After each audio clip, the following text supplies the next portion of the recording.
the blockage at the street, and then suddenly everything flooded. So the weather really play an important, crucial, major cause of disruptions. So a microgrid actually does not eliminate every risk, but it localizes part of the system. It's separate from the wider grid when necessary and continues supporting priority loads. So in this sense, okay, microgrid restructured the vulnerability by creating smaller, controllable, and potentially self-sustaining energy zone. Next, we're going to see, okay, we love to compare, aren't we? Okay, so let's compare the conventional microgrid with the recent microgrid. Okay, so the comparison is not automatically about the cost. Okay, even though the microgrid will give a high upfront cost, but okay, the investment is worth it. Okay, for a long run. So the return in greater local resilience, faster dynamics. Okay, that is the advantage over the conventional grid, and they should complement because they have a fast dynamic response and services. So this will complement the renewable energy integration and critical load support, okay, which creates sufficient value. So the design decision must therefore consider a life cycle cost and service value, not only the initial capital cost. Next, let's go on the central challenge of the operational uncertainty from a microgrid. Okay, again, if we can see here, solar, renewable variability. Solar, again, like I previously mentioned, is intermittent in nature, okay, which it really rely on the cloud, okay. So sometimes it's very cloudy, you don't get much irradiance because the cloud actually block the irradiance from reaching the solar panels. And then sometimes the weather, when it's heavy rains as well, you don't have irradiance during a bad weather. So in this case, the electricity demand shift from humans and temperature. So it's not just relying on the solar itself, but it also relies on the weather condition. So you can see here the battery constraint. So the battery is also, you have to look into the battery operations on the state of health, state of charge, and the degradation cost. So at the same time, everything online. So you are vulnerable to the online cyber attack.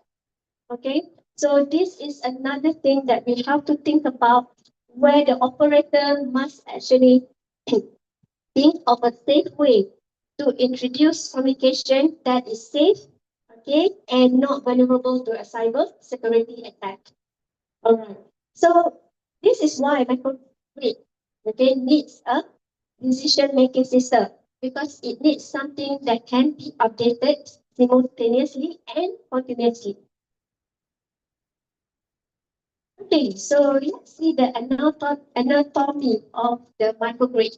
So it looks like this, I assume, as a human anatomy. Okay, so where you can see here, the generation is the muscles, because you have to do the work. Okay, the muscle has to generate.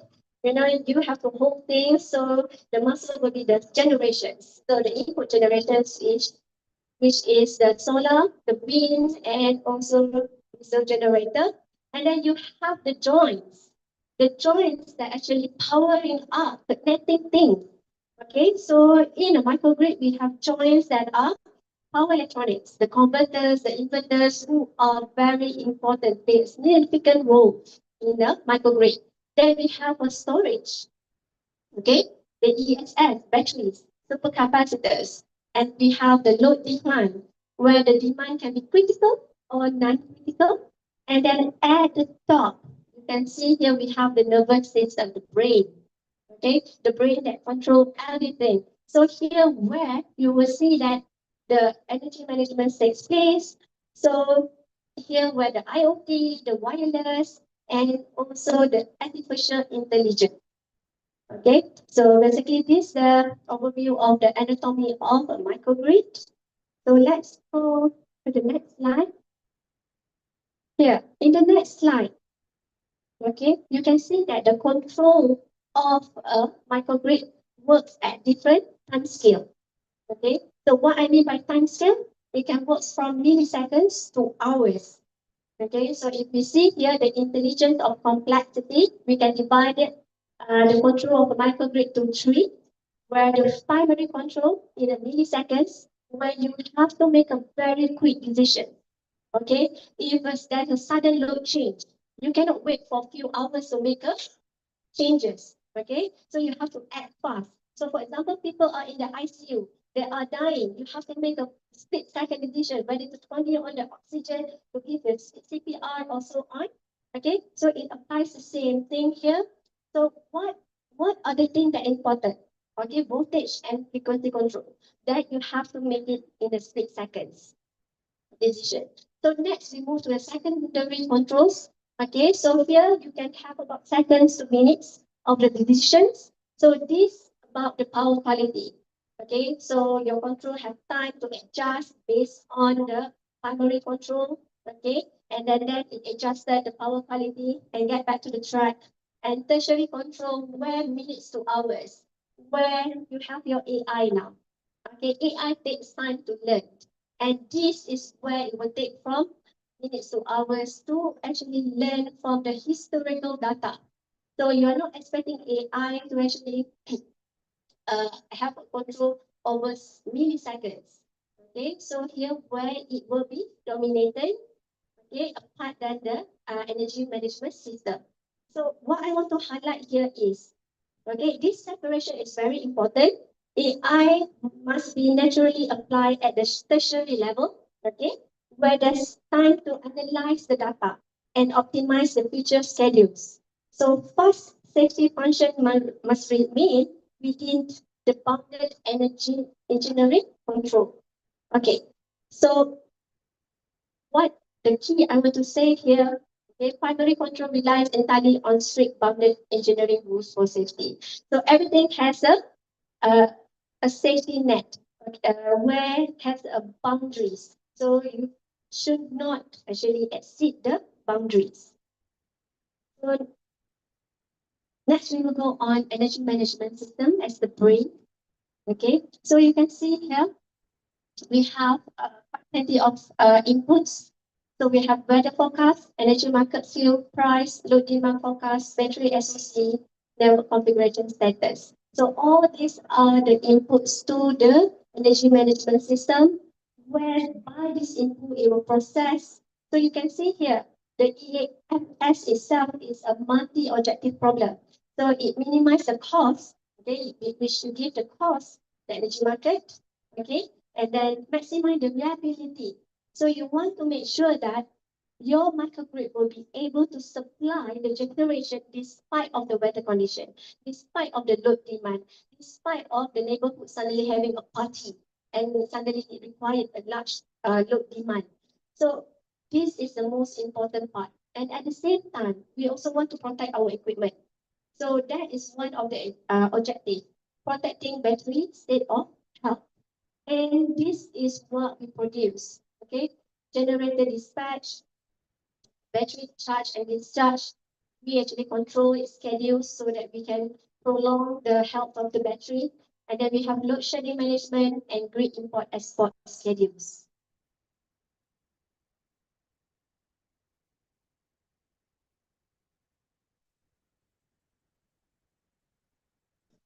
So when you talk about AI, it's very interesting. Everyone's talking about AI. AI is not a single algorithm.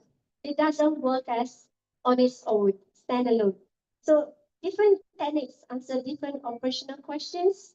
So if I can divide the AI into four categories, first, the rule-based, because last time when I learned about AI, I was so confused. There's so many deep learning, machine learning. Oh my God, it's very confusing.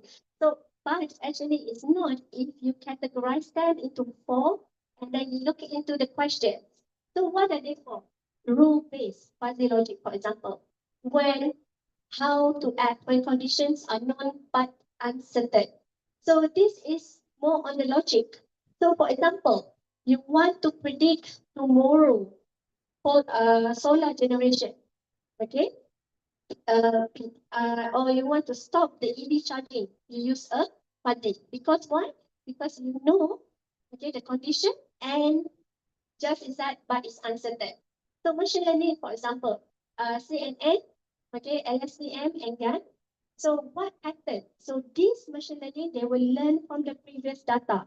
So for example, you want to predict family electricity usage. So your family electricity usage, but you already know the previous data. So you use these techniques, machine learning and deep learning techniques. Okay, so you want to predict the load. Okay, you want to predict the weather, and then reinforcement learning. Okay, so use reinforcement learning. So what action maximize long-term reward under changing states? So this is where the EMS will take place. So for example, okay, you want to decide the battery schedule. So you use reinforcement learning. And meta-heuristic, PSO, okay, particle swarm optimizations, genetic algorithm. So you use it when a near optimal trade-off. For example, okay, you want to optimize the battery size. So you use a particle swarm optimizations. So basically, this is where you actually use each of them at one particular, at different function. Okay, all right.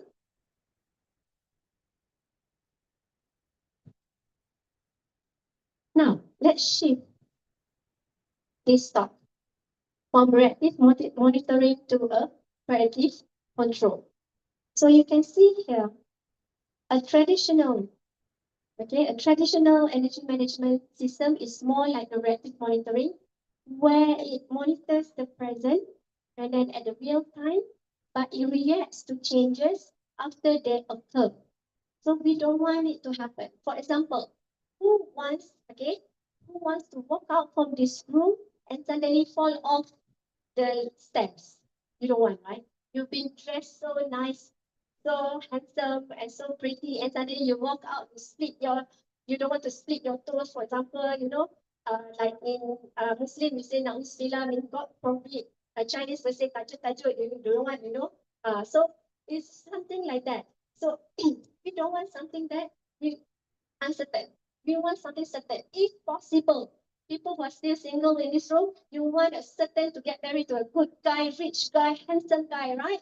And get prosper. Oh, that's everyone wish. Nobody wants to fall into a, I would say, kesusahan. All right. Okay. This is useful, but for creative control is very useful because why? Because you know you can monitor, not just monitoring, but you can assure what will happen next. Would that be interesting? Who will love walking out from this room today and you win 1 million lottery? Wow, I would do that. Okay, so everyone would love something that very certain. Okay, so here you can see that we use a sonar and load forecast to predict the system future horizon and evaluate the possible operating schedules. So this resetting horizon process allows the schedule to adapt as conditions change. So within the assumptions of model and stated constraint, the MPC seek more economical and coordinated dispatch. Okay? So here, the research problem. So everything has a problem, right? Even though we wake up this morning, even though I wake up this morning with a nice view, I still have a problem. Okay, I brought my toddler with me, 2 years old toddler, and this morning I was saying, oh, everything is so nice, beautiful view, perfect weather, I love it. And suddenly my toddler break the silence of the morning with a cry. And he was saying, I don't want to go to shower. The shower is a big thing for him. Normally he's okay, but this morning, he's giving me a real bad time. So what I'm coming back to here is that the research problem, okay, this is where our motivations, this is where our objective is derived. So if we look into here, the problem is specifically for isolated hybrid grids. Okay, so the problem with the isolated hybrid grids is that it's relying on the diesel, and that the diesel is need to be transported, okay, to the rural area. So that is another cost. And then increase of the fuel price, which we can't avoid anymore. And then difficulty in maintaining the supply-demand balance because of the renewable energy intermittent. And of course, the battery operational constraint and degradation limits. So with all these questions, with all these problems, okay, I'm going to show to you a question. How can we achieve, okay, the economical energy dispatch, okay, when load demand, solar PV generation, battery availability, and diesel generator are continuously changing? Everything is changing, okay? So how are we going to maintain it? So the answer to this is to develop an energy management approach that anticipates these changes and coordinate the available resource while respecting the physical and operational constraints. So everyone still good? Right? Okay. So next, the project motivation and research gap. So we are moving a bit to my work. Okay. Um, so you can see here, why isolated hybrid microgrids are difficult to manage. So of course, first is part because of the weather. We are not God. We cannot control the weather. Okay. And the community electricity demand changing continuously. So human behavior, do you realize that when you were little, you pay less attention on electricity. You don't have a phone, don't have a laptop. But now you're a working adult, you bring a lot of gadgets with you, and suddenly people are saying, sorry, this room doesn't have a charging port, and your mobile left with only 1% battery. You're gonna first say what you're gonna say? Crazy, you don't have a charging port here. You're gonna get angry, right? But last time, imagine nobody cares about food that much. Okay, but now we've let everything, grab everything, food, all there in our phone. So we can't afford of losing a connectivity. And next, we have a battery operation, which is limited. The battery, I would say, is expensive. In the remote community, we use a acid lake battery, and then, of course, diesel generator. It's not just about the cost of the diesel, but the cost of maintaining the generator itself in the long run. And the microgrid has to maintain between the supply and demand. That is number one, remote location. Of course, when we are talking about remote location, the logistic and all can be very expensive, and the maintenance as well. So because of this limitation, okay, and not just limitations on the community side, but the limitation on the conventional energy management system, where many energy management platform is on the monitoring, okay? Right, the conventional is often reactive rather than predictive, right?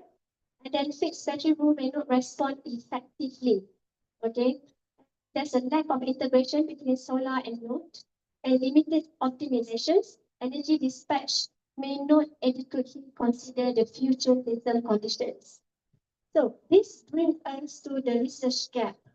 An integrated approach is required to combine AI, forecasting, battery scheduling, and constraint economic optimization within one predictive energy management system. So with this, I would say that predictive energy management is relevant to isolated and remote communities, where the communities are dependent on the diesel usage. Right, let's go to the next slide.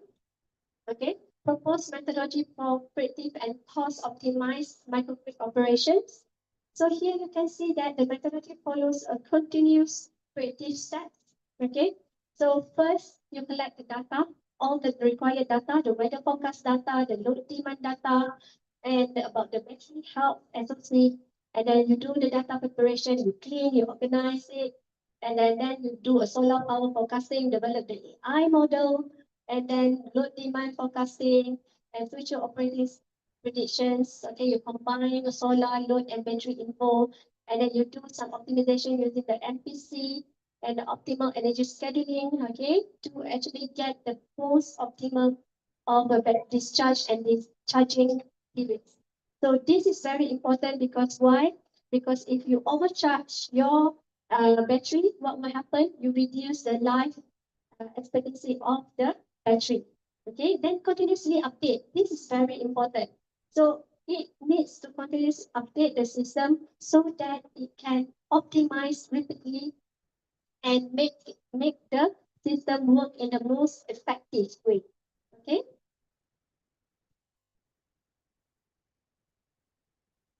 Right. So the next, this is the proposed AI integrated MPC energy management system. So you can see here it consists of three big chunks. So the first chunk is the input, where you get the solar power and load forecasting. So this will predict the future of renewable generations and electricity demand based on the historical and real-time data. All right. Then we have a cost-optimized energy scheduling. So where you determine the most economical combination of solar, PV, battery, and diesel generation. Right. So the last is the adaptive battery charging and discharging. This is very important because you want to minimize the usage of diesel generator. So you have to maximize the usage of a solar PV and also the battery itself. So this is how you can reduce the cost of having a diesel, right? So next, this is the overall AI MPC microgrid architecture.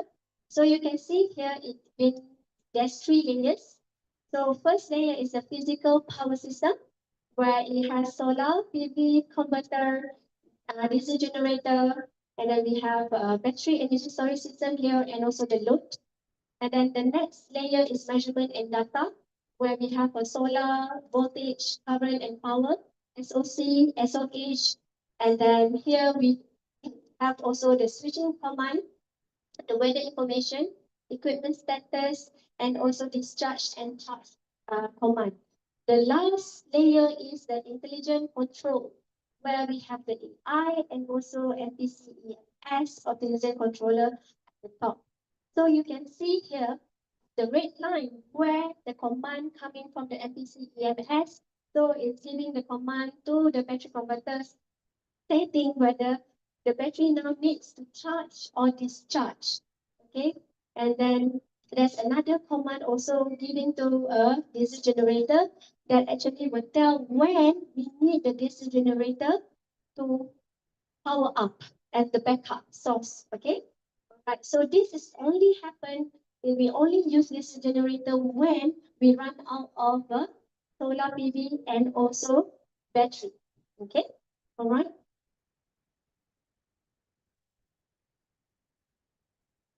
Next, the reference architecture for Malaysian PV BESS diesel microgrid. So this is the intelligence blueprint, okay, of the system. So of course, first we have the asset layer, the physical asset layer, where it consists of the solar generator, the battery, the power converters, the AC bus, and other sensors, equipment. And then the second layer, safety and protection layer. This is very crucial because this actually the one is the primary control. The voltage frequency limits the state of charge of the battery, generators, and also all the other critical load parity. Then the third layer is AI assisted MPC EMS layer. So where here the battery scheduling take place, the optimizations, the dispatch, the forecasting, and T is governance and operator layer.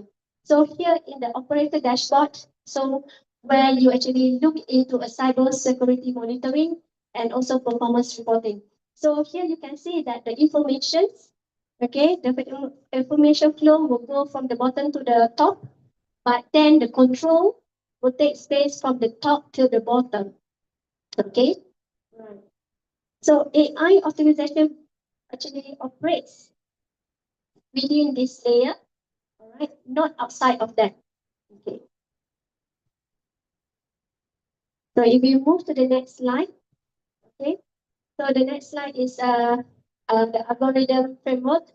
So if I go quickly on the slide, so the inputs again, all the data that I mentioned. So what are the objectives? So the objectives are to actually maintain, okay, the state of charge within the boundaries. So for example, here we use lithium ion battery. So where we said that minimum SOC for discharge is 20% and the maximum SOC for charging is 80%, right?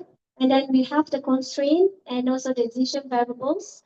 And then again, we have a decision loop where all this satisfied. If not, then we repeat again the objective, or if yes, then we perform our scheduling. Okay. Right. So next is the forecasting, the practical entry for the AI integration. So this is the best part. So forecasting, like I said, everyone will love, okay, forecasting. Right, forecasting is one of the most practical and lower risk entry points for a microgrid. And then we have historical values, the data input, okay, the weather condition, solar irradiance, temperature, the load demand history, the time, and all that all fit into this AI forecasting engine, where you have LSTM, you have RNN, you have other types of deep learning methods, and then where this generated into a forecast outputs. You have a forecasted load demand, energy imbalance, expected battery requirement, so on, and then where the EMS will make the decisions on the schedule, charge and discharge of the battery, when the diesel generator is going to be in operational, and then what is the energy dispatch. So what we try to achieve here is we try to meet the load demand. We try to supply, give a continuous supply without jeopardizing the demand. Right. And when we talk about demand, we want to meet the demand, but we have to also bear in mind what is also important. Okay. So if you can see here, this is the safeguard. Okay. All right. There's always a limit to things. There's also things that how much is how much people are questioning. So sometimes you can question your husband's love. Do you really love me? How much? If there's a factor, okay, something that you can indicate how much is, that would be brilliant, isn't it? But you can see here, AI intelligence layer. So you can see when you talk about AI, how far can you trust the AI? Have you ever questioned? Have you ever, do you believe everything was AI been giving to you, been feeding to you? That is a big question, right? So in the AI intelligence layer, where you look, okay? So what actually got rails everything? So when AI is producing you something, okay, you have to look into the engineering guardrails, the voltage limit, the frequency limits, all these critical load parity, the requirements, protection requirements, the constraint. So all this actually give you a guardrails, okay, to what the AI is producing. And at the same time, we have the human governance. You the one that make the final control. You the one that hold the final decision making, not the AI. AI only can assist, but you as a human, you the one that governs it. So means that you the one that supervise, and you can manually override the AI, and then you are the one that accountable to it, not the AI. Okay, all right. And yes, let's look into reinforcement learning now. The adaptation by demand conscious. Okay, the opportunity. So if you can see here, reinforcement learning is very interesting, okay? Because an agent, we call an agent, can learn which action that produce a long-term benefit, such as a lower cost or greater stability, okay? So potential application is for battery scheduling, multi-agent coordination, demand response, and exploration may be quite risky, unsafe, okay? But the reward function, okay, the reward function may not reflect real engineering priorities, and a policy trained in simulation may fail under unfamiliar field condition. So if you can see here, okay, the route here, Okay, the risk, it can be very unsafe. Okay, reward function misaligned, for example, and the limited explainability. You might not know everything what AI is doing, and then poor generation to unfamiliar conditions. So this actually will give you um, reinforcement learning should be treated as a future adaptive layer, not as uncontrolled replacement for the static safety control. So with this, like, you need to know the same learning process create risk. So everything create risk. Okay. Next, intelligent microgrid protect asset well. So this is very true. Okay. So the intelligence. Okay. People love intelligent people. Why? I love intelligent students. For me, if I get intelligent student, it's a bonus. The reason why intelligent people, intelligent students are a bonus because you only say one thing, you give very simple instruction, and that student can propel. I just say write a paper, and suddenly she can come out with like, wow, very good paper. So that's what you say. That's why intelligence is very important. It's a bonus. Okay. So just like today, okay, you can see that intelligence protects health of the equipment. The process begins by monitoring the voltage, current, temperature, the state of charge, battery state of health, converter conditions. Okay, and AI also can help to diagnose, okay, the abnormality, the fault, the severity of the fault, the root cause of it, and then it can predict. So the prediction can estimate the degradation trend, the battery aging, converter stress, converter also stress, unfortunately. Okay, so it can predict and also it can act. So this act can define, modify energy dispatch, reduce stress on aging asset, adjust battery operating limits. So this life cycle awareness, EMS, asks not only what is the cheapest today, but also what protects the equipment for tomorrow. Right. So here, the factors to evaluate the success of the AI. Okay, actually have a lot more slides to go. Okay, but okay, try to make it quick. So evaluating AI success through operational outcomes. So we have four keys: technical and power quality, economic, stability, and asset health and environmental. And next, have you heard about digital twin? By the way, why do we have a digital twin? Do you want to have a twin? Okay, so digital twin is very important because why? Because we want to make all these changes. Okay, so but your research is still in research. So if you apply the research in the real physical microgrid, what will happen? It will collapse. The physical microgrid will not be ready. So you do a digital twin, a virtual microgrid that replicates exactly of its physical microgrid. So then you can do all your tests there. So without jeopardizing the real physical microgrid. Can you imagine you are a researcher suddenly doing a testing your simulation in a physical microgrid and suddenly the physical microgrid collapse? Everyone in Malaysia is gonna get angry to you. Okay? So so now we have a virtual microgrid which is very good. Okay, so here's the deployment. So if I can go quickly, there's a 5-step of deployment of intelligent Malaysia microgrids in Malaysia. Right.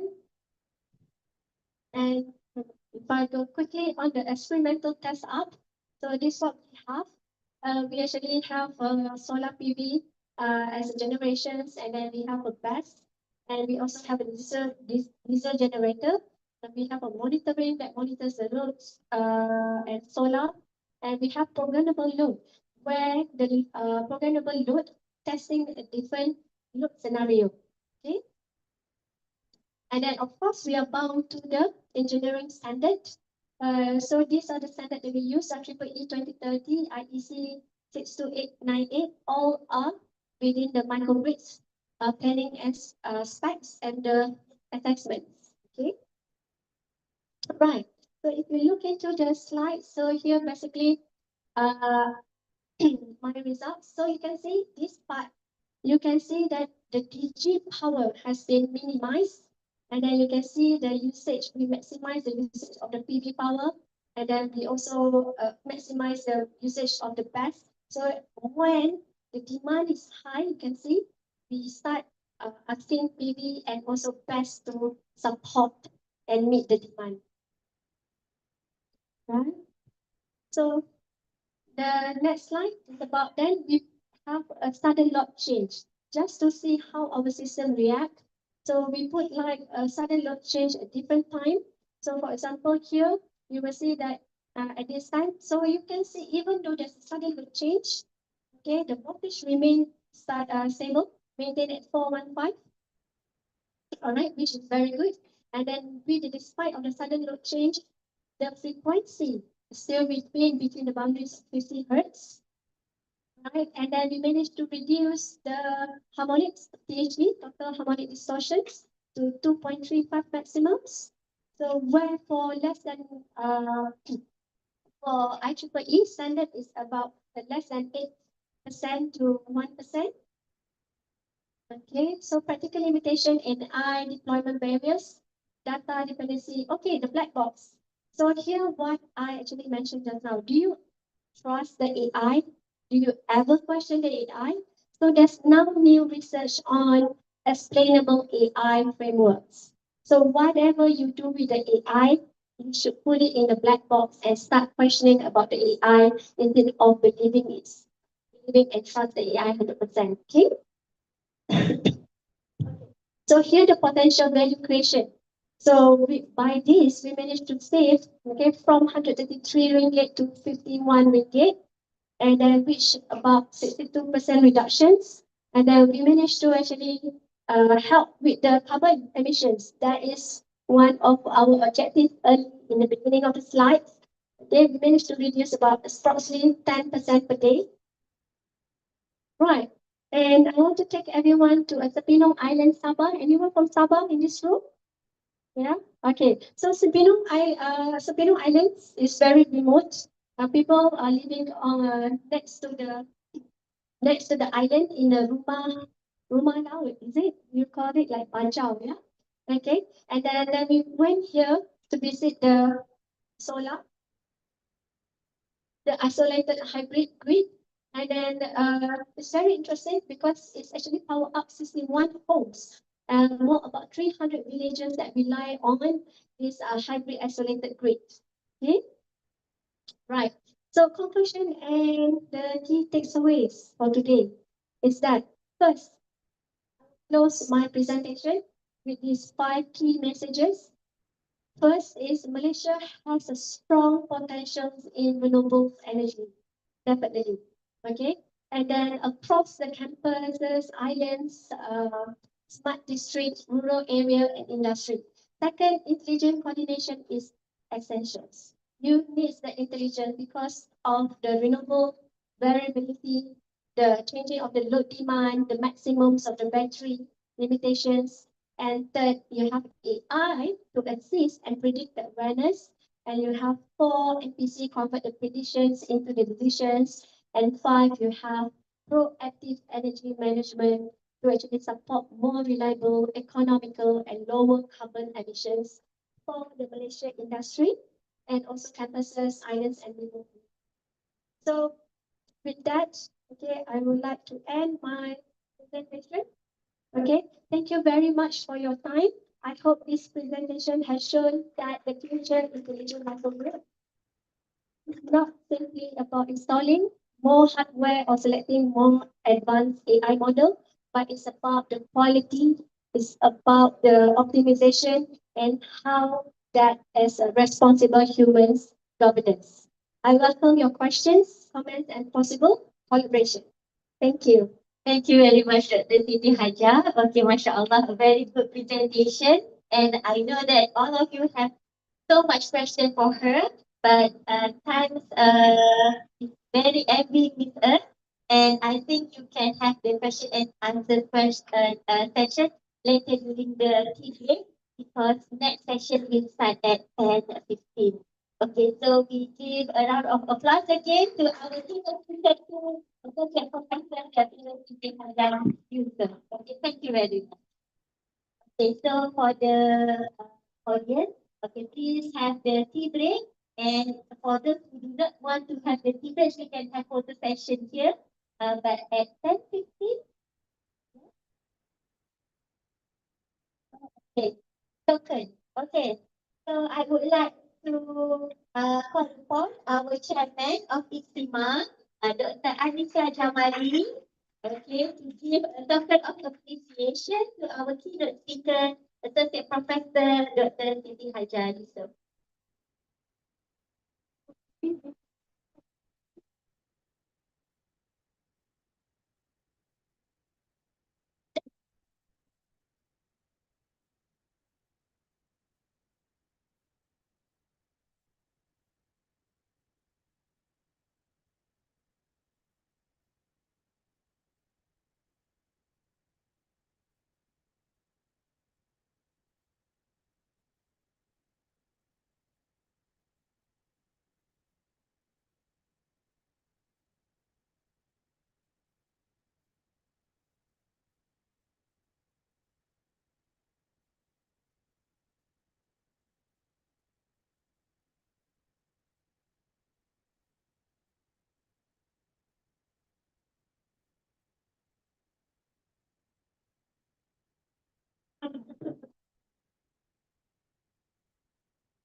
Okay, thank you very much again. And also thank you to all the participants. Okay, so you may have the coffee break. And if you like, you can stay for the photo session with our keynote speaker.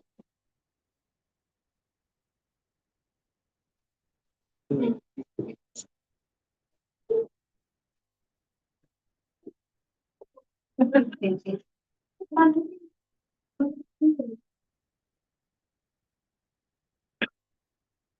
Better studio. Can